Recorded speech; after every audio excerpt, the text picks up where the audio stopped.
Kalau antum ingin dibuka oleh Allah lahan kehidupannya, diperjalankan luas, materi bagus, diangkat status, ditinggikan oleh Allah, maka yang pertama, bersihkan hati, tingkatkan iman, kuatkan hikmah. Itu pesan pertama. Nah, jadi hikmah pertamanya adalah bulan Rajab, kalau kita ingin kaitkan dengan peran Sayyidah Khadijah yang membela Nabi sampai dengan meninggal nanti, sebelum kita masuk ke fase meninggalnya, ibu sebagai seorang istri atau antum, saya, kita sebagai seorang suami, manfaatkan bulan ini untuk saling mengenal satu dengan yang lainnya. Ya. Kenali, evaluasi. Jadi bulan ini bulan untuk mengenal keluarga. Evaluasi lagi, sayangi kembali. Setelah itu bikin visi yang benar. Jangan-jangan yang dicari semua ini dunia saja. Sayyidah Khadijah kurang kaya apa, Bu? Kaya banget. Bahkan level 3, kebangetan kayanya. Kaya banget, kebangetan kayanya.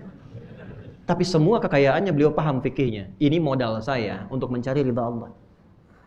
Nah, sekarang antum kerja tuh buat apa? Berangkat gelap, pulang gelap. Dikumpulkan tuh buat apa? Pulang antum cek lagi, itu kan dihisab semua tuh. Punya pakaian berapa? Buka lemari pakaiannya. Jangan-jangan ada satu helai pakaian yang belum pernah dipakai ibadah. Gunakan dulu. Tuh punya mobil, kendaraan, motor, banyak diparkir, sepeda. Dipakai ibadah belum? Itu mungkin yang kadang bukan ditunda. Allah tuh sayang. Ini udah punya sepeda minta apa? Udah punya motor minta apa? Udah punya mobil minta apa?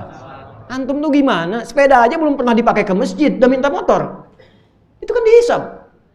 Akhirnya bulan evaluasi.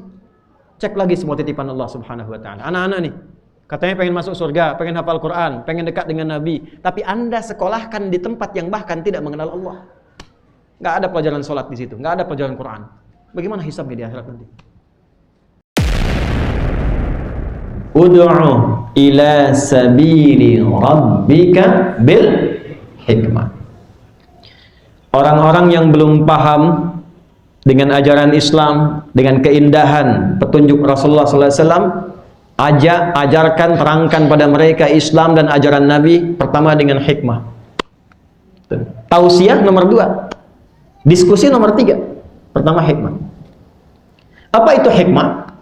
Para ulama membatasi yang pertama, al-isabatu fil aqwal wal af'al wa wad'u kulli syai'in fi mahalli. Paham? Tidak. Al-isabatu fil aqwal. Hikmah itu anugerah dari Allah yang menjadikan seseorang senantiasa mampu berkata benar. Jadi tidak dia berkata kecuali yang benar. Kalaupun bercanda, candanya juga benar. Ya, boleh bercanda, boleh, tertawa boleh. Ada 150 hadis canda Nabi. Ada hadis kalau dikumpulkan kurang lebih 150 canda Nabi. Nabi bercanda dengan sahabat, termasuk dengan nenek-nenek. Datang seorang nenek pada Nabi sallallahu alaihi wasallam, faqalat, maka dia berkata, "Ya Rasulullah, aina ana fil jannah?" Ya Rasulullah, saya di surga, di mana nanti? Kata Nabi, "Ma kunti fil jannah." Enggak ada nenek di surga. Maka dia murung. Ya, dia murung pulang. Dia berpikir saya ibadah sampai jadi nenek-nenek, tapi saya nggak bisa ke surga. Bertemu dengan Umar, diceritakan, "Ma biki, kenapa nek?" Ya, ataitu Nabi sallallahu alaihi wasallam, faqultu aina kunti, aina ana fil jannah. Saya datang ke Nabi, saya tanya konsultasi, nanti di surga saya di mana? Tapi Nabi jawab, "Ma kunti fil jannah." Enggak ada nenek di surga. Maka saya nangis, saya sedih, saya pulang. Umar ketawa. Makin marah nenek ini, "Kamu kenapa ketawa?" Kata Umar, "Laqad shadaqa Rasulullah sallallahu alaihi wasallam." Nabi benar, karena di surga itu enggak ada nenek-nenek. Nenek akan kembali menjadi muda lagi. Maka saking senangnya girang lompat dia pulang. Itu satu di antara hadis canda Nabi sallallahu alaihi wasallam. Ya. Maka kembali kepada hadis tadi, ya, kembali kepada riwayat tadi, dikembalikan pada Nabi sallallahu alaihi wasallam, hikmah. Yang pertama, kemampuan yang dianugerahkan oleh Allah untuk berkata dalam setiap keadaan dengan cara yang benar. Tapi hikmah juga bukan sekedar benar. Awas. Yang kedua, teruskan dulu ya, teruskan dulu. Wal af'al, sesuai antara perkataan dengan tindakan. Jadi kata-kata dia benar, tapi dia juga mengerjakan itu. Kan ada yang pandai mengatakan benar, tapi dia belum tentu mengerjakan itu. Termasuk hati-hati. Saya, ustadz, alim, kiai, habaib, guru. Itu kalau ada orang mengajar tapi dia tidak melakukan itu, dikecam pertama kecamannya dalam Al-Quran, di mana otakmu katanya? Quran surah kedua ayat 44. Atamuruna an-nasa bil birri wa tansawna anfusakum wa antum tatluna al-kitab afala ta'qilun. Pandai nasihati orang ya. Kamu sendiri nggak amalkan, sedangkan engkau tahu dalilnya. Di mana disimpan pikiranmu katanya. Ya. Maka apa yang harus dilakukan? Antara perkataan dengan perbuatan, hikmah itu senafas. Contoh, maaf. Tahajud itu penting tidak? Istimewa tidak? Walaupun hukumnya sunnah ya. Antum katakan misalnya, tahajud itu penting, istimewa, bagus. Tapi antum sendiri nggak kerjakan. Nah itu belum hikmah. Walaupun benar. Shadiq tapi belum hakim. Jelas ya? Shadiq tapi belum apa? Maka sesuai antara perkataan dengan perbuatan. Dua. Yang ketiga, dia pandai mengomunikasikan perkataan ini kepada orang lain yang telah konsisten dia kerjakan dengan perilakunya dengan cara yang sesuai terhadap objeknya. Dia tahu cara berkomunikasi. Oh, ini maaf sekali, kepada orang tua begini caranya. Kepada anak-anak begini caranya. Kepada anak muda begini caranya. Karena kadang-kadang memang pintar, bagus, tapi nggak bisa menempat. Bicara sama orang tua kepada anak muda. Sama dengan anak muda. Tolong rapatkan sapnya, Pak. Pak, gitu tuh. Udah tua dikit tuh. Udah bau tanah, tolong rapatin. Misal ya, contoh tuh. Nah, itu belum hikmah. Belum hikmah. Ya. Balik. Nabi itu Masya Allah, begitu ditanamkan hikmah dalam dirinya, beliau bisa berkomunikasi dengan siapapun sesuai dengan hajatnya. Bahkan bisa tertawa dengan orang yang gembira, dan juga merasakan duka dengan orang yang sedang berduka. Sampai seorang anak pun dikisahkan, ketika sedang main bersama temannya, dia menarik diri ke belakang, dia murung sedih. Bertemulah dengan Rasulullah SAW. Ma bika ya ghulam? Nak, kenapa engkau? Ya Rasulullah, saya nggak bisa main dengan mereka. Kenapa? Baju mereka bagus, mainan mereka bagus. Kenapa kau nggak ikut? Ayah saya meninggal di medan juang, tidak ada lagi yang menopang kebutuhan saya, sehingga saya minder dengan baju dan mainan saya. Perhatikan kalimatnya. Au kama qala Rasulullah SAW. Aradita an takuna Muhammadan aban laka wal Hasan wal Husain ikhwatan laka. Kamu ridha nggak kalau mulai detik ini Muhammad SAW jadi bapak yang merawatmu? Angkat Hasan dan Husain saudaramu. Kata anak itu, saya ridha ya Rasulullah. Maka dicarikan pakaian yang baru, yang bagus, mainan yang bagus. Kata Nabi, main dengan anak-anak itu. Begitu datang ke tempat mereka, beliau senang, anak itu gembira, senang. Sampai anak-anak itu heran yang kedatangan anak tadi. Kok baju kamu bagus, mainan kamu lebih baru, dari mana dapatnya? Dikisahkan oleh beliau, bapak saya meninggal, ketemu Nabi terjadi begini, begini, begini. Apa komen anak-anak itu? Ya Allah, kenapa bapak kami nggak meninggal juga?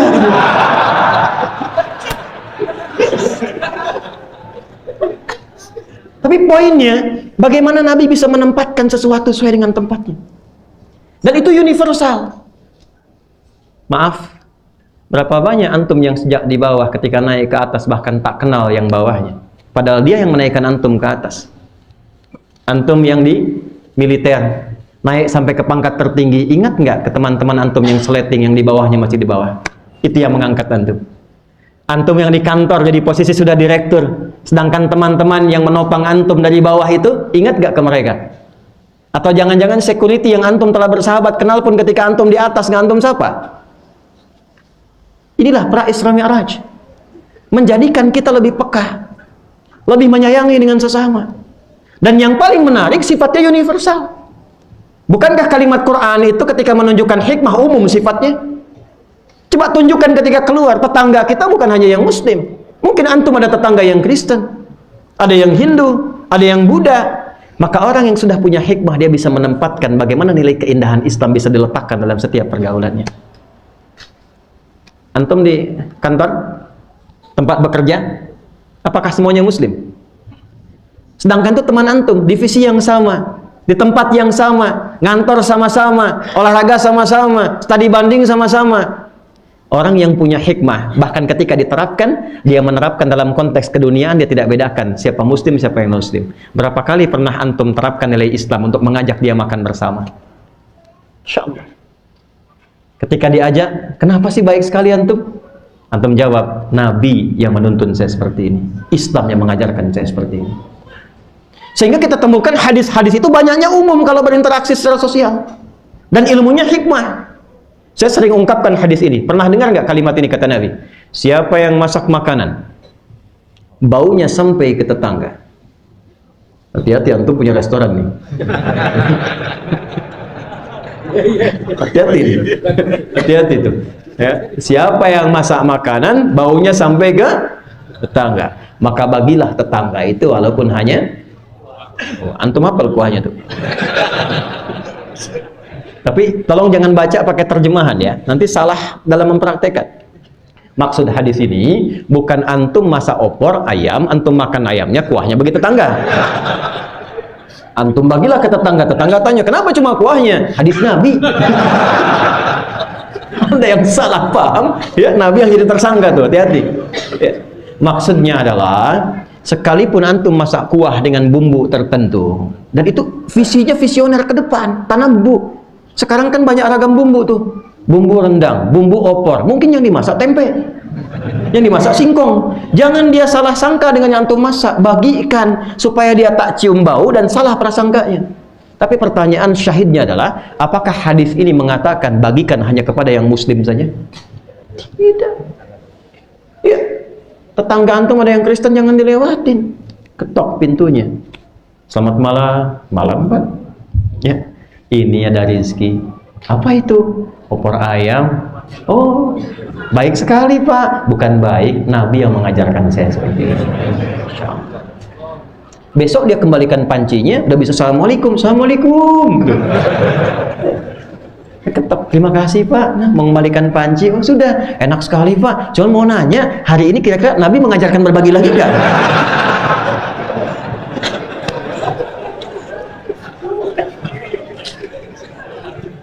Kan di hadis gak disebutkan kan kalau tetangga itu muslim saja.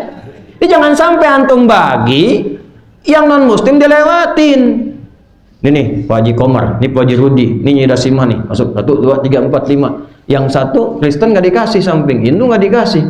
Dia lihat tuh, Pak Haji kayaknya opornya enak ya. Iya, cuman saya ngentek kafir.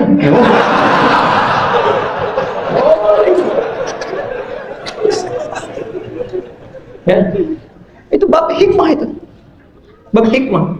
Jadi tempatkan di mana saja jadi bijak. Ta'lim, praktek ibadah, pakai ilmu hikmah itu enak, gak ribet, gak ada perselisihan. Antum datang ke masjid, punya ilmu hikmah. Di antara ilmu hikmah itu kan puncak keilmuannya, supaya bisa bijak. Punya ilmu hikmah, datang ke masjid, lihat masjidnya subuh pakai kunut aja. Allahumma hdina fi man hadait, amin. Syekh Ibnu Shalih Al-Utsaimin itu Hambali, beliau nggak kunut subuh, tapi fatwanya kalau ada yang bermakmum di belakang imamnya kunut, maka aminkan, kata beliau. Beliau tuh nggak kunut subuh, Hambali, tapi mengaminkan. Jadi nggak ada ceritanya Allahumma hdina fi man hadait, bid'ah. Dan kalaupun antum makmum di belakang imam yang tidak kunut, tak harus sujud sahwi. Ya, jadi lebih enak. Ini banyak sekarang kita disibukkan pada masalah-masalah kecil karena gagal hikmah. Itu poinnya. Sedangkan yang pokok-pokok itu yang nggak kita perhatikan. Yang kecil-kecil. Saya pertama datang pulang dari Tripoli ke Indonesia. Ada satu kejadian sederhana tapi menjadikan suami istri tidak bertegur sapa semalaman. Tuh. Gara-gara persoalan lutut dan telapak tangan. Kebayang nggak tuh? Suami pulang, ya mungkin dari Jakarta dinasnya, karena saya tinggalnya dulu di Bekasi. Pulang kena macet, nggak sempat isyaan di masjid. Nyampe rumah, sholat di rumah, kelihatan istri. Istri lihat. Cuma mungkin disinilah perlu dipelajari. Nanti fikih ibu ya, belajar khusus fikih ibu rumah tangga. Jadi ada fikih istri, fikih suami. Kan di Quran disebutkan ar-rijalu qawwamuna 'alan, Quran surah 4 ayat 34. Jadi yang pemimpin itu siapa? Laki-laki, qawwam. Ingat ya, apa ciri khas pemimpin? Tidak mau dipimpin.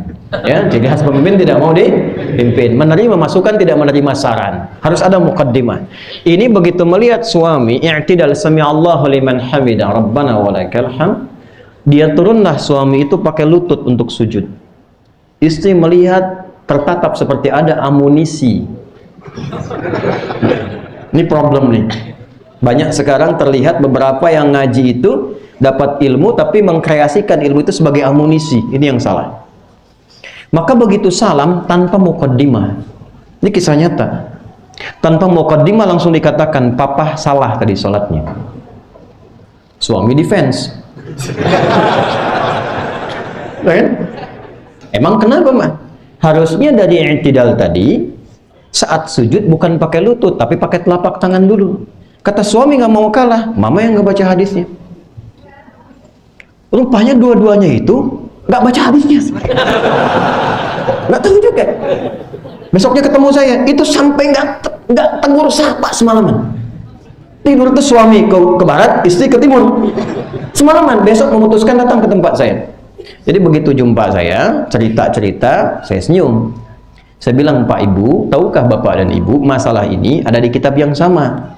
Nomornya pun cuma beda 2. Yang 1838 di Sunan Abu Daud, nih paling kanan sebelah bawah. Yang meriwayatkan, namanya sahabat Wahil bin Hujur. Itu yang pakai lutut. Yang pakai telapak tangan, nomor hadis 840, nih yang kiri atas. Rawinya sahabat Abu Hurairah. Kenapa ada 2 riwayat begini? Singkatnya, saya bilang, Wa'il bin Hujur itu masuk Islam lebih dulu dari Abu Hurairah. Saat Nabi masih kuat. Nabi masih ikut perang-perang. Ya, perang Badar, perang Khandaq, perang Uhud, ikut. Masih kuat terlihat oleh Wa'il bin Hujur saat turun dari i'tidal ke sujud, pakai lutut duluan. Abu Hurairah Abdurrahman bin Sahar masuk Islam tahun ke-7 Hijrah, 3 tahun sebelum Nabi meninggal. Nabi meninggal usia 63 tahun. Saat masuk Islam Abu Hurairah usia Nabi itu 60 tahun. Dan persoalan klasik sahabat-sahabat yang senior itu, bapak-bapak yang senior, ibu-ibu kalau sudah usia 60-an pasti punya persoalan di lutut. Makanya hadis-hadis seputar sholat Nabi, sering Nabi pakai tongkat, sering nyandar ke tiang. Kenapa? Karena punya masalah di lutut. Itulah yang menjadikan Abu Hurairah saat melihat Nabi turunnya pakai telapak tangan karena lutut bermasalah. Jadi kesimpulannya, Bu, saya bilang, Pak, dua-duanya benar. Yang salah yang kepalanya duluan. Ya. Jadi mau pakai lutut silakan, mau pakai telapak tangan silakan. Yang salah yang kepala. Alah, ini belum apa-apa udah ribut. Ya. Nah, tapi jangan juga bacanya pakai terjemah. Jadi kalau ada anak muda di sini nih, banyak anak muda nih, sholat di sini Masjid Fatimah Muhammad. Begitu dia mau sujud, telapak tangan duluan. Yang lain lihat sampingnya, tuh aduh. Bukan begitu cara pahaminnya. Maksudnya ini alternatif. Nggak harus tua dan muda urusannya. Ada anak muda, dia main bola tuh, datang ke JIS, cedera lututnya. Cedera lutut walaupun muda, turun apa? Telapak tangannya. Kalau kita pakai hikmah, nggak ada masalah. Nggak ada masalah. Ya, ini masalah takut ribut. Masalah sap aja jadi ribut gitu kan. Nah, jadi kalau kita masuk bulan Rajab, bulan mulia, bulan agung, bulan melatih diri mengevaluasi dari maksiat, makanya dikenal bulan Hurum, satu di antara bulan Hurum. Nanti kalau baca hadis lagi di hadis Muslim nomor hadis 1679 dari Abu Bakrah namanya Nafi' radhiyallahu taala anhu.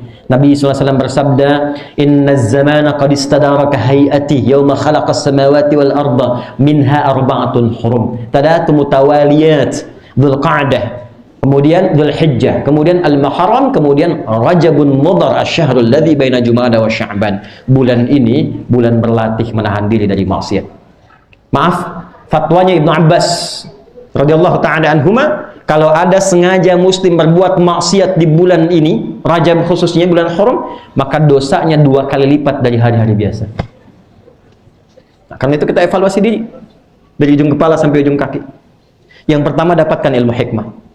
Ya, melihat orang lain bi'aini rahmah. Bi'aini rahmah, dengan pandangan sayang. Saudara kita, kerabat kita, kalau ada salah jangan dieksploitasi kesalahannya. Didoakan terlebih dahulu. Mungkin itu ditempatkan jadi tetangga Anda supaya Anda mendoakannya. Ada orang tinggal dekat masjid, rumahnya samping masjid, cuman 5 meter dari masjid. Tawaknya ngadep ke rumah dia begini tuh. Tapi dia belum ke masjid. Hukumnya apa? Bakar rumahnya, main bakar aja. Hukumnya ajak dia ke masjid. Doakan di malam hari. Sentuh.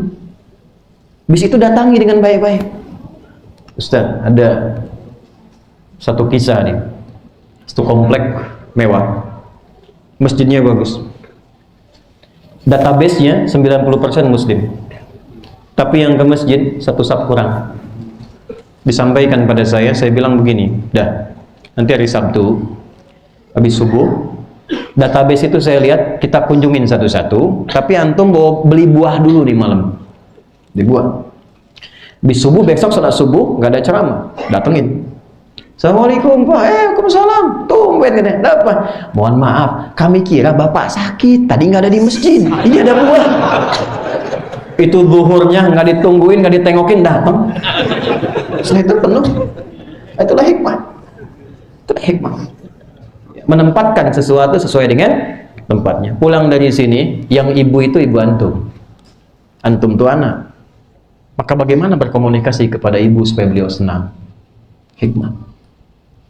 Bicara yang benar, yang tutur, yang baik. Hilangkan semua prasangka, berkah turun. Antum yang anak, ada ayah antum, gimana cara bersikap? Orang tua bagaimana bersikap kepada anaknya? Ada ilmunya. Usia 2 sampai menjelang balik, usia balik sampai menjelang nikah, usia nikah. Bahkan sekarang ada fikih sampai ke SMP, SMA, rinci. Kapan dipanggil bunai, kapan bunai diperintahkan, kapan diajak dialog. Ayatnya ada semua. Tuh. Pelajari itu. Kedua, iman. Kedua apa?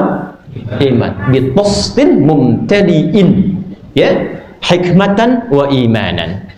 Malaikat Jibril bawa bejana, isinya hikmah dan iman, diinstal langsung di kolbunya Nabi Muhammad SAW. Dibersihkan dari yang kotor dulu, membersihkan yang kotor, menghilangkan sifat buruk. Rajab itu bulan evaluasi, hilangkan sifat buruk dari ujung kepala sampai ujung ke kaki. Ya. Nah nanti setelah hilang yang buruknya, yang membimbing bagian tubuh kita itu imannya. Makanya hikmatan wa imanan. Imannya sampai ke kolbu dulu, jangan sampai ke sini, ke lisan. Asyhadu an la ilaha wa asyhadu anna Muhammadan. Itu baru lisan, tembuskan ke hati ke sini.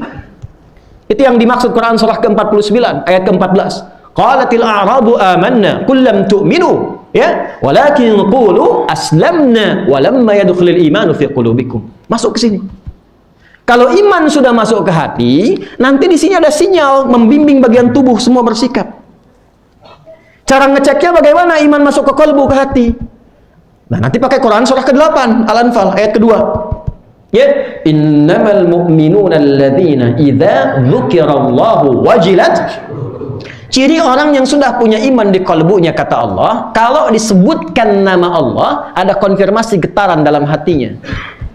Karena itu, dalam sehari diperdengarkan nama Allah ke telinga-telinga kita 5 kali sehari. Telinga bahasa Arabnya itu udhun, jamaknya adzan. Maka diperdengarkan lafaz Allah lewat adzan 5 kali setiap pergantian waktu. Bangun tidur subuh, ke siang, ke sore, ke maghrib sampai ke isya diperdengarkan kalimat pertamanya Allahu Akbar, Allahu Akbar. Nah, kalau iman sudah ada di kalbu, nanti ada konfirmasi, ada getaran. Ya Allah, subuh nanti ya, subuh besok nih, ya. Allahu Akbar, Allahu Akbar. Jam 4.35 misalnya. Begitu dengar antum bangun, ya Allah, sudah azan. Pernah begitu? Nah, itu namanya iman standar. Belum kuat iman standar. Itu Quran surah 4 ayat 103. Ya, innas salata kanat 'alal mu'minina kitaban mawquta. Orang yang sudah punya iman itu tahu waktu salat. Begitu dipanggil, ya Allah, sudah adzan. Iman standar. Kerja jam 7 di Jakarta. Dari Tebet ke Jakarta, nyampe jam 7. Kerja jam 7, nyampe jam 7, standar kan? Tapi kerja jam 7 nyampe jam 6 itu istimewa. Ada orang dipanggil jam 4.35, jam 4 dia sudah bangun menunggu panggilan. Tadi kita baca Quran surah 51 ayat 15 sampai 23. Itu kurikulum ahli surga yang akan ditempatkan di taman surga yang sedang beraktivitas di bumi. Kata Allah, ada orang ahli taman surga yang sedang beraktivitas di bumi. Itu diantara rahasianya Quran surah 51 ayat 15 sampai 23. Di antara amalannya konsisten tahajud. Dia bangun jam 4, panggilan baru 4.35. Itu iman kuat. Iman yang repot, dipanggil 4.35, baru bangun 5.34. Itu pun belum sadar. Ya. Iman sakit atau yang belum punya iman, Allahu Akbar, Allahu Akbar. Surah apa nih? Kecilin bawahnya. Nah, dia salah. Ini masalah. Maka konfirmasi. Kalau iman sudah ada, maka wajib kita mengaktifkan sinyalnya. Seperti antum punya handphone, ada di situ sinyal, tapi kalau handphonenya mati, sinyal nggak tumbuh. Maka antum aktifkan handphonenya, on kan, klik keluar, maka sinyal muncul. Ya, bagaimana melatih sinyal itu supaya kuat? Maka turunlah amal soleh. Disitulah diperintahkan kita sholat, puasa. Karena itu perintah sholat diawali dengan iman. Alladzina yu'minuna bil ghaib wa yuqimunas. Perintah puasa pakai iman dulu. Ya ayyuhalladzina amanu kutiba alaikumus. Kenapa? Karena dengan amal soleh iman terlatih, sinyalnya kuat. Jadi semakin beramal soleh semakin tinggi nanti imannya, pancarannya kuat. Kemana aja sinyalnya ada. Nah, sinyal inilah yang membimbing semua bagian tubuh beraktivitas. Antum kalau riset ya, harus rajin riset nih ya, rajin riset. Jadi ciri khas umat Islam itu meriset. Riset semua perilaku tubuh kita dari ujung kepala sampai ujung kaki yang disebutkan di Quran dan hadis. Rata-rata imannya dulu baru fungsinya. Ini mata nih. Fungsinya apa? Melihat kan? Sebelum melihat imannya dulu. Quran surah 24. Ayat 30 untuk laki-laki, 31 untuk perempuan. Qul lil mu'minina. Ya Muhammad sallallahu alaihi wasallam, viralkan kepada setiap pemilik iman. Terjemahan yang sekarang sesuai, bukan katakan lagi, tapi viralkan. Sebab kalau sudah viral, tinggal like, share, and subscribe. Gak usah komen. Ya. Karena antum bukan mufasir. Like, share, and subscribe. Ya. Harus jadi generasi tangguh, jangan cuma main lato-lato, tak deh. Sebetulnya saya nggak tahu itu. Saya pulang dari Amerika, begitu saya pulang nyampe rumah, si kakak tak. Nyampe saya rumah, si kecil yang nomor 4 mau 2 tahun, baru mau 2 tahun di bulan ini. Saya tanya deh, Adik apa kabar? Buya bertanya-tanya gitu. Sebelah apa lagi nih?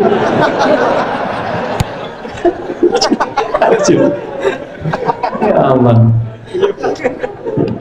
Sampai mana tadi dah?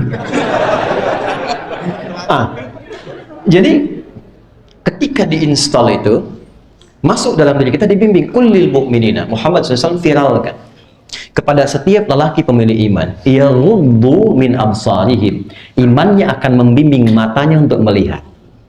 Jadi standar melihatnya itu imannya. Jadi kalau sudah punya iman, nggak semua bisa dilihat. Otomatis pandangan jadi baik, karena ghadul basar itu bukan nggak boleh lihat, memalingkan dari yang nggak baik.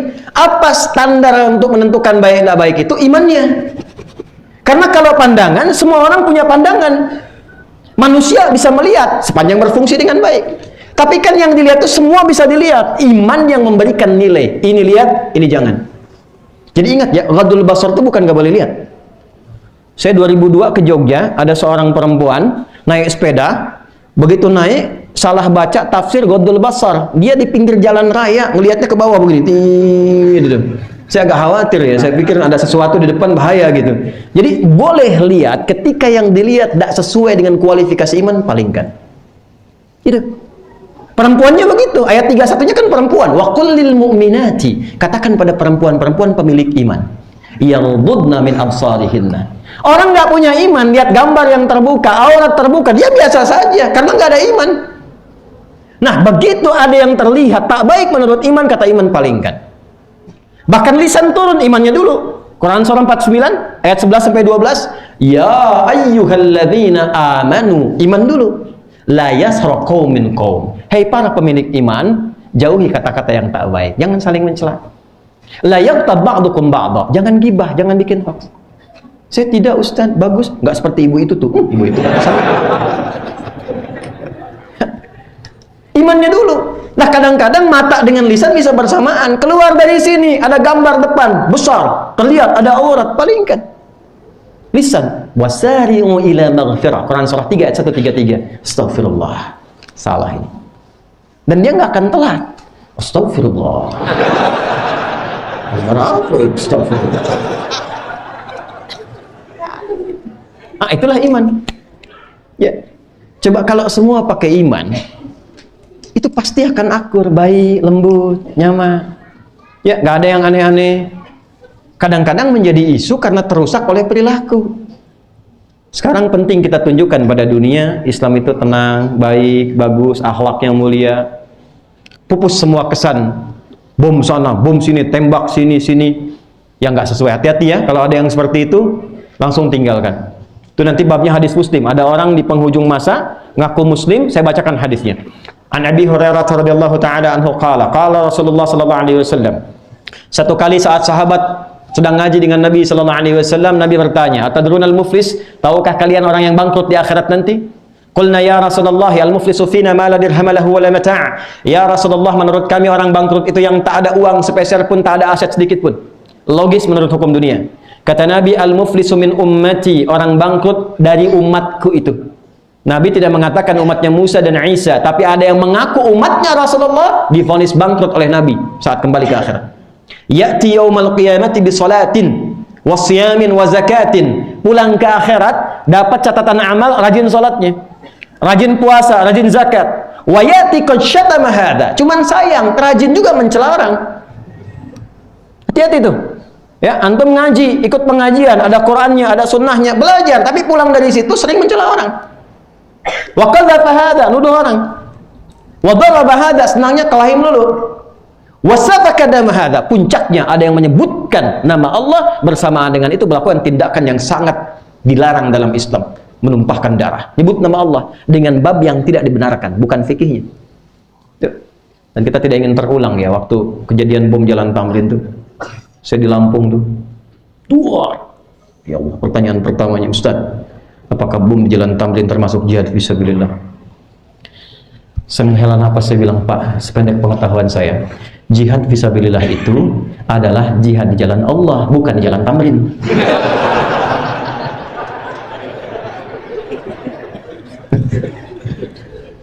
Mesti hati-hati. Ya. Nah, iman ini membimbing. Sekarang kalau pejabat punya iman, bawa nih ke institusi, imannya ada, dia akan mengontrol perilaku bagian dirinya untuk tetap berbuat baik, amal saleh. Karena iman itu pasangannya amal saleh. Paling gampang deh ya, baca surah 103. Ya, favoritnya kan di juz amma itu kan, kalau bukan surah 103, Al-Asr, atau sesuai wajah. Kalau kul-kul wajahnya kan bacanya kul-kul 3 terakhir itu kan. Ya, wal 'asr, innal insana lafi illa alladzina iman wa. Jadi kalau iman kita kuat, maka dari ujung kepala sampai ujung kaki pasti sehat. Nggak ada tanda tangan yang dipalsukan. Nggak ada kebijakan-kebijakan yang melanggar bahkan ketentuan yang disepakati. Nggak ada antum dagang dengan menipu. Tidak ada potong-potong ayat dan hadis hanya untuk menyenangkan atau mencari duniawi. Semua dicari untuk ridha Allah, amal saleh. Maka pertemuan malam hari ini cukup satu hadis untuk menunjukkan, pulang dari sini jangan cuma kita kumpul, ya Isra Mi'raj, tapi cuma kita datang, dengar, makan, pulang, selesai. Imannya di mana? Apalagi datangnya ke majlis. Ini majlis loh. Apa itu majlis? Majlis itu dari kata jalasa. Apa jalasa? Bukan duduk. Jalasa itu asalnya bukan duduk. Jalasa itu asalnya al-intiqal minal a'la, ya minal adna ilal a'la.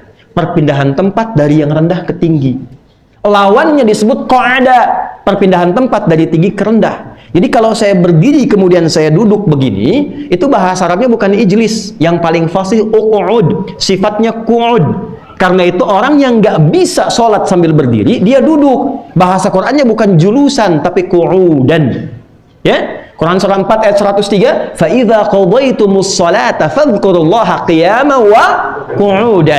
Quran surah ketiga ayat 191, الَّذِينَ يَذْكُرُونَ اللَّهَ قِيَامًا وَقُعُودًا. Qu'ud, pindah tempat dari tinggi ke rendah. Antum duduk di karpet, saya minta pindah ke kursi yang tinggi. Fadhal ijlis, sifatnya julus, tempatnya majlis.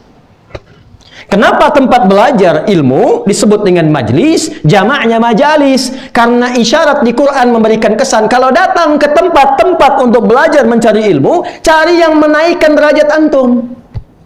Jadi antara masuk dengan keluar ada perbedaan. Ada yang didapatkan. Turunlah Quran surah ke-58 ayat ke-11.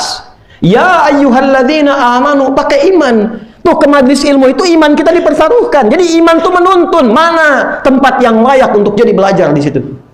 Ya ayyuhalladzina amanu idza qila lakum tafassahu fil majalis. Bukan maqaid. Jika diviralkan kepadamu, di-share, disampaikan kepadamu, diinfokan, ya, hey, ini ada tempat ngaji bagus nih. Dapat tambahan ilmu, dapat tambahan iman. Maka viralkan itu, sharekan. Kalau yang sudah masuk, luaskan tempatnya supaya semua orang dapat kesempatan yang sama. Nah, ketika dia masuk, dia belajar dengan sifat seperti itu, maka kata Quran, yarfa'illahu alladhina amanu minkum walladhina utul ilma darajat. Sifatnya dua, yang dinaikkan imannya dulu. Nah, antum ini sudah di majlis bulannya Rajab, pengantar hadisnya iman.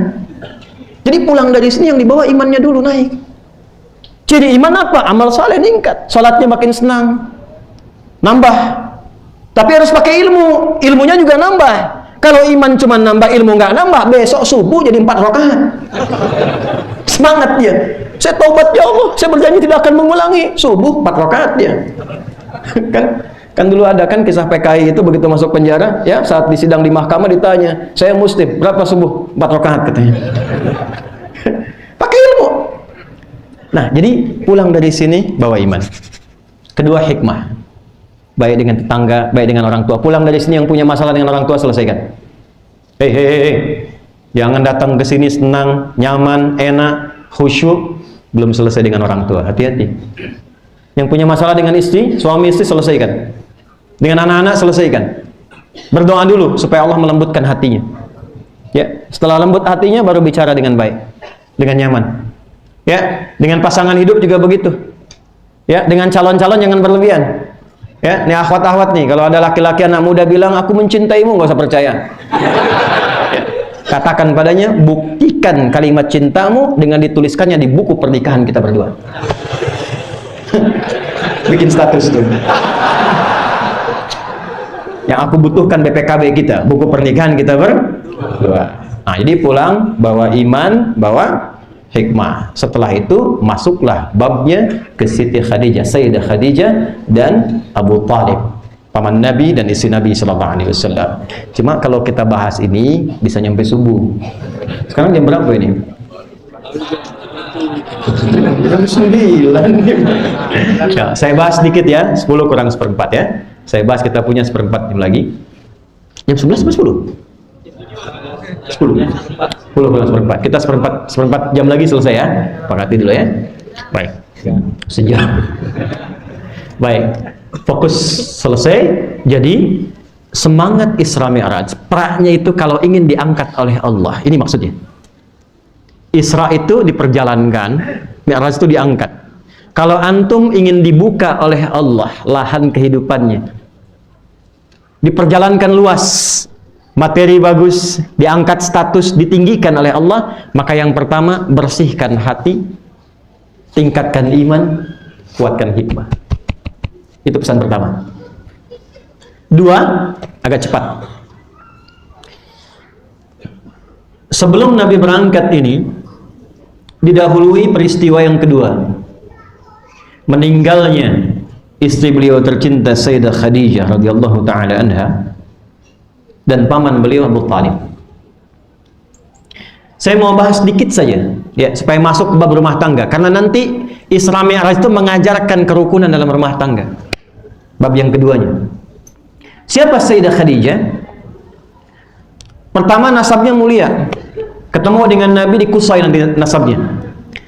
Sayyidah Khadijah binti Khuwailid bin As'ad bin Abdul Uzza bin Qusay. Sayyidah Khadijah radhiyallahu ta'ala anha binti Khuwailid bin As'ad bin Abdul Uzza bin Qusay. Bertemu di Qusay dengan nasabnya Nabi Muhammad sallallahu alaihi wasallam. Muhammad sallallahu alaihi wasallam bin Abdullah bin Abdul Muttalib bin Hashim bin Abdul Manaf bin Qusay. Ya. Nah, kalau sudah jelas nasab ke Qusay, ke Nabi Adam juga jelas.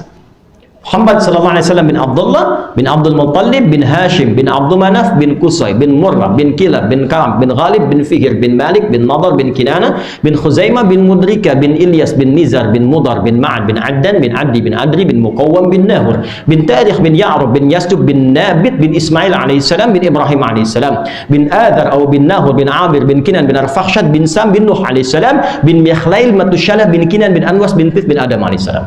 Ya, singkatnya begitu ya. Nah, coba ulangi. Singkatnya begitu. Jadi satu, secara nasab mulia. Ya, jadi ibunda kita Ummul Mukminin yang pertama Sayyidah Khadijah secara nasab apa? Mulia. Yang kedua, ini yang jarang orang belajar babnya. Bu. Nah, ya. Ibu pulang dari sini, ibu ngaji istri-istri Nabi. Saya kasih rahasia buat ibu malam ini, tapi di antara kita saja ya. Kenapa Nabi dibolehkan menikah dengan lebih daripada 4 istri?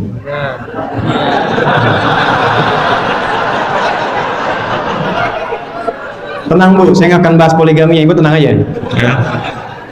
Nah,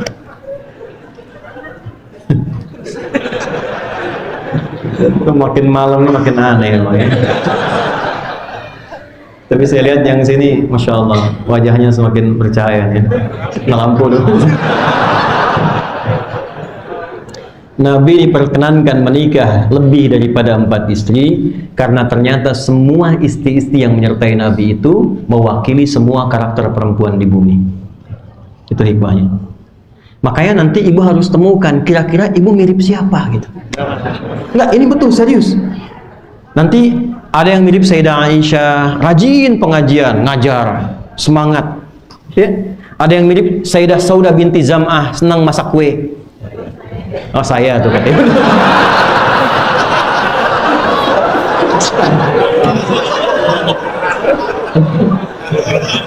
Ada ilmunya Bu. Itu beliau sudah sepuh, nyambut Nabi masak kue, bikin adonan. Nabi datang ke situ masih bercanda. Oleh Nabi diambil adonannya, kemudian dicolekkan ke keningnya, ketawa bersama. Dan itu usia udah 70 tahun ke atas. Masih begitu nggak tuh Bu tuh? Pulang dari sini jadi adonan. Ada yang senang fashion seperti Sayyidah Zainab, ya tampilan indah dan seterusnya, macam-macam. Tapi yang kayak Sayyidah Khadijah agak susah. Ketawa itu. Nih contoh, langsung aja lah. Hadisnya Al-Bukhari, kitabnya Badul Wahyi. Singkatnya Nabi pulang dari Gua Hira, turun setelah periode Iqra. Begitu turun di Gua Hira belum ada wahyu turun. Begitu turun dari situ, ada yang manggil. Sedangkan beliau itu belum pernah melihat malaikat Jibril dalam rupa aslinya. Jadi wahyu pertama turun yang Iqra itu masih dalam bentuk laki-laki yang menyamar. Begitu turun siang-siang, saya sudah pernah naik ke Gua Hira ke atas. Jadi tolong kalau ngajarin anak-anak kita sirah, mudah-mudahan insya Allah yang belum berangkat haji dan umrah dimudahkan ya. Insya Allah ya. Nah, cuma nggak cukup dengan amin, nabung. Kan? Apalagi biaya naik ya, ya. Ya, kita doakan lah insya Allah dimudahkan, diturunkan ya. Lihat sini. Kan dengarnya kita, Nabi menerima wahyu di Gua Hira. Dari rumah Nabi ke Gua Hira itu berapa jauh? Saya naik ke atas dan saya perhatikan petunjuk paling gampangnya jam besar itu di Zamzam. Jam gadang Arab tuh. Ya. Saya lihat dari Gua Hira ke situ kurang lebih 5 bukit ke arah rumah Nabi. Dan tak mudah medannya. Ya, setelah 6-7 kilo naik ke atas, itu sekitar 700 meter.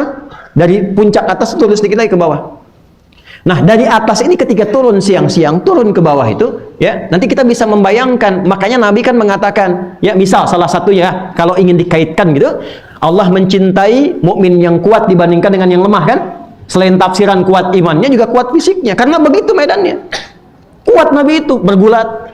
Kenal Abu Lahab? Bilang kenal. Abu Jahal? Kenapa disebut Abu Jahal? Itu ada kisahnya juga. Bukan cuma kisah jahalahnya, kisah sirahnya juga ada. Gulat dengan Nabi, kalah oleh Nabi. Nembak Sayyidah Khadijah, ditolak. Nabi nggak nembak, ditembak oleh Sayyidah Khadijah. Gitu kan bahasanya? Bahasa orang Tebet ya. Ini ngelamar Sayyidah Khadijah, ditolak, cinta yang tertolak. Nabi dilamar ya dari inisiatif Sayyidah Khadijah. Muncullah kemudian dendam kesumat yang membara. Ya, udah kalah bulat, kalah cinta. Pokoknya yang keluar dari Muhammad semua salah. Itu, maka dikenallah dengan jahal kalau ada orang bodoh di bapaknya. Yang lain nyebut ala amin. Ini masih nyalahkan. Nah, itulah kadang-kadang kalau ada 3 masalah utama, salah satunya cinta yang tertolak. Kalau tidak punya iman yang kuat, bisa nekat. Ya, pasang status. Balik dulu. Turun nih dari Gua Hira, tengah-tengah siang, tiba-tiba ada panggilan. Ini hadis selesai. Muhammad. Nengok kanan gak ada orang, kiri kosong, belakang kosong, ke atas. Kata Nabi, saya melihat sosok Jibril itu besar, duduk di kursi antara langit dan bumi begini. Gampangnya gini lah kalau mau ilustrasikan. pulang dari sini, kan tadi ada yang mau nyampe subuh kan? Ya. Misal jam 3 pulang nih, keluar dari sini lewat Ekopark tuh, tiba-tiba ada yang manggil. Ya. Pausin, ya. Pausin, kanan kiri nggak ada. Begitu ke atas, baju putih, rambut panjang, pausin. Saya tanya, kira-kira responnya gimana? Nah, maka di hadis yang dikatakan fara'ibtu minnuhu, bulu kuduku naik, aku percepat jalanku. Jadi takut itu manusiawi. Tapi takut pada apa? Gitu. Kalau takut pada kebenaran, pada kebaikan, itu yang salah. Takut pada maksiat atau hal-hal yang fitrah manusiawi. Lihat singa, takut. Itu manusiawi. Lihat singa, singa. Kurang sehat tuh. Nah, ketika dalam keadaan demikian, masuk mau ke rumah. Begitu dibuka melihat wajah istrinya Sayyidah Khadijah, lihat Sayyidah Khadijah hilang setengah gelisahnya. Setengah takutnya hilang. Ibu bisa nggak begitu? Suami banyak kerjaan, luar biasa capek, di tengah jalan pampim-pampim macet, sampai ke rumah, lihat ibu setengah masalah hilang. Setengah Khadijah ibu. Begitu lihat ibu, masalah baru ya. Masuk dalam kamar, zammiluni, zammiluni, selimuti aku. Lihatlah kalimatnya. Kalau bahasa kita, suamiku sayang, engkau itu orang baik, penyambung silaturahim, suka berbagi dengan orang, berbuat banyak kebaikan. Awkamakalat. Kalau dalam kalimat kita, yakinkan pada jiwamu yang paling dalam, aku akan bersamamu dalam suka dan duka. Sayyidah Khadijah. Itu yang menjadikan Nabi selalu mengingat beliau bahkan dalam tidurnya. Khadijah, Khadijah, Khadijah. Ketika Sayyidah Aisyah bertanya dengan kecemburuan kebaikannya, karena ingin meniru Sayyidah Khadijah itu, maka Nabi keluar kalimat yang sangat indah. Dia beriman ketika banyak orang ingkar. Dia merelakan semua hartanya untuk membantu dakwahku. Dia yang dikaruniai anak-anak yang menyertaiku. Ya. Maka Khadijah. Nah, beliau yang mulia ini ibunda kita semua. Ternyata dari sejak sebelum menikah dengan Nabi, itu sudah rajin belajar. Dan sudah tahu berita viral akan datangnya Nabi. Beliau sudah menyiapkan diri. Ya. Dan persiapan itulah yang diberkati oleh Allah, diberikan taufik. Karena itu didahului dengan suami pertama dan kedua untuk menyiapkan penambahan hartanya guna membantu dakwahnya Nabi. Nah, jadi hikmah pertamanya adalah bulan Rajab kalau kita ingin kaitkan dengan peran Sayyidah Khadijah yang membela Nabi sampai dengan meninggal nanti, sebelum kita masuk ke fase meninggalnya, ibu sebagai seorang istri atau antum, saya, kita sebagai seorang suami, manfaatkan bulan ini untuk saling mengenal satu dengan yang lain. Ya. Dan pengenalan ini yang menjadikan sakinah itu mudah didapatkan. Jadi kalau sudah kenal karakter, oh ini kalau cemberut, jangan ditanya dulu, tenang dulu, bikinkan kue, bikinkan teh, nanti nanyanya jam sekian. Paham? Tapi kalau nggak paham karakter, datang pulang dari kantor, ya, tiba-tiba dibuka, papa, diam kamu. Wah, kenapa pak? Kamu lagi, repot. Ya, nanti belajar bab juga pak. Kenapa nanti zaman Nabi, para sahabat tuh kalau berangkat dari masjid, pulang mampir masjid. Itu ada hikmahnya. Kenapa kalau pulang kantor mampir masjid? Cari masjid dekat rumah. Apa hikmahnya? Supaya mengembalikan ketenangan jiwa. Karena masjid itu tempat menenangkan. Beda antum masuk masjid dengan rumah sendiri, tenang ke masjid. Masuk saja sudah tenang. Duduk enak. Ya kan? Ada di Pasar Bo itu seorang sepuh soleh, udah meninggal. Itu maaf sekali ya, saya sebutkan ini untuk penguat kita. Itu saking solehnya, saya juga nggak paham. Ada orang Qatar datang ke situ. Saya pengen bangun masjid, tapi yang rawat tuh harus ini orangnya. Saya bilang, dari mana orang Qatar ke sini pengen dibangunkan? Karena saya ketemu orangnya. Singkatnya dibangunkan, beliau yang rawat masjidnya, tahu jadwal, beliau yang adzan, dan dimuliakan oleh Allah. Wafatnya pun di masjid yang beliau rawat. Hari Kamis sedang puasa, ba'da asar, nunggu buka, lagi rebahan tuh, merem-melek meninggal. Antum belakang hati-hati deh, merem-melek tuh.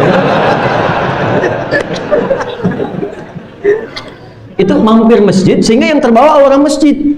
Jadi antum berangkat dari masjid, nyusun rencana, tawakal pada Allah, ya ikhtiar, pulang ke masjid, salat 2 rakaat, tawakal kepada Allah, minta rezeki yang baik, pulang ke rumah itu suasana masjid.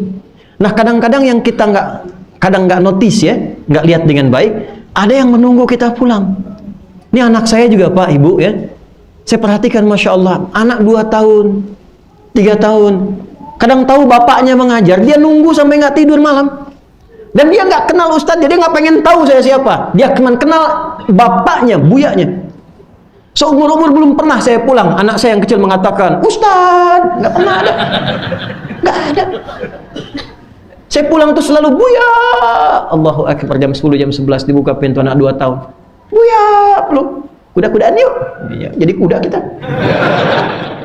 Anak kita nggak kenal orang lain, dia kenal bapaknya.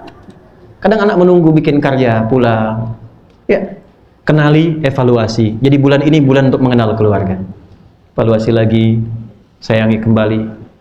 Setelah itu bikin visi yang benar. Jangan-jangan yang dicari semua ini dunia saja. Sayyidah Khadijah kurang kaya apa Bu? Kaya banget. Bahkan level 3, kebangetan kayanya. Kaya banget, kebangetan kayanya.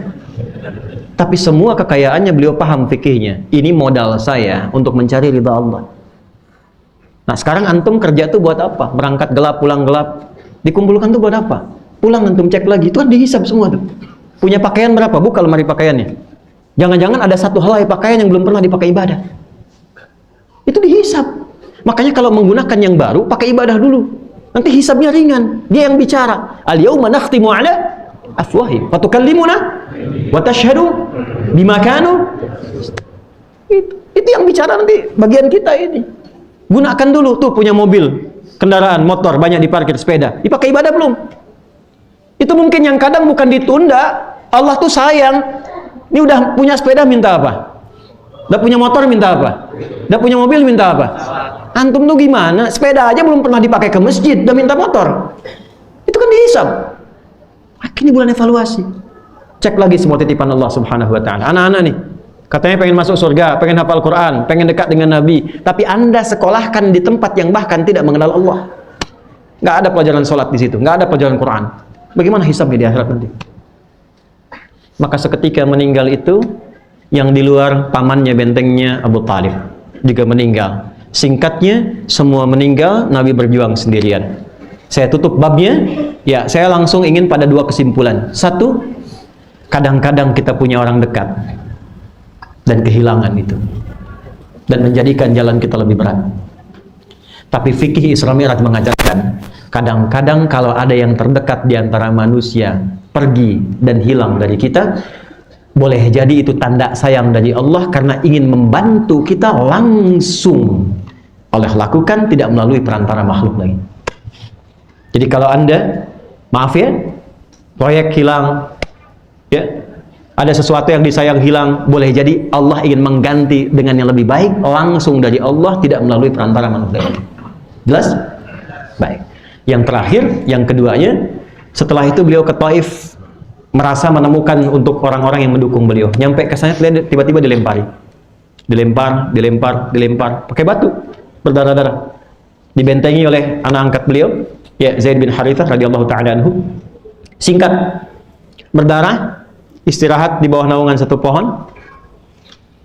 Ada seorang pendeta menawari minuman dan bebuahan dalam satu riwayat.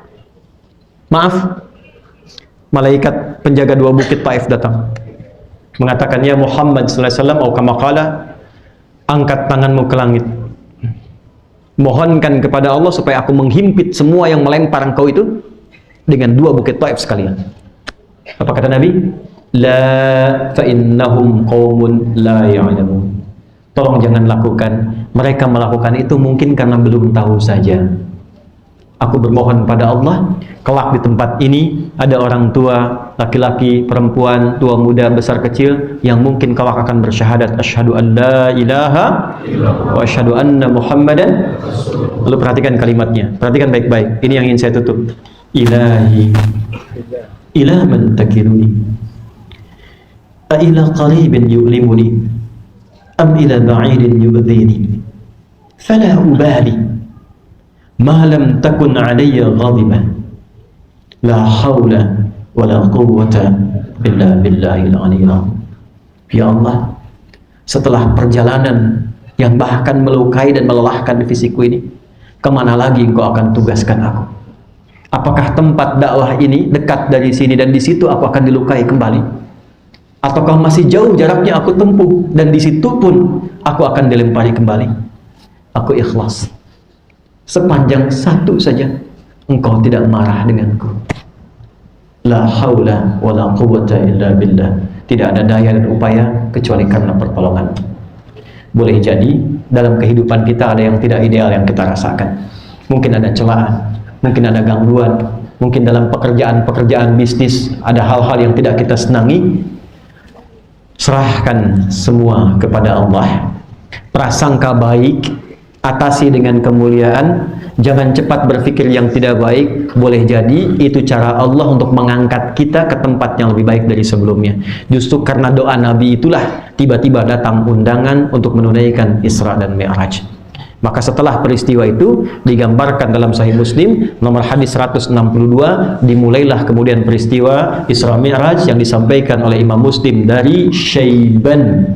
Ya, Syaiban dia apa? Ya, Syaiban bin Zufruh. Beliau menerima dari Hamad bin Salamah. Hamad bin Salamah menerima dari Thabit al-Bunani. Thabit al-Bunani menerima dari Anas bin Malik radhiyallahu ta'ala anhu dari Nabi sallallahu alaihi wasallam qala utitu bil buraq. Maka sejak peristiwa itu aku didatangkan oleh Allah Burak.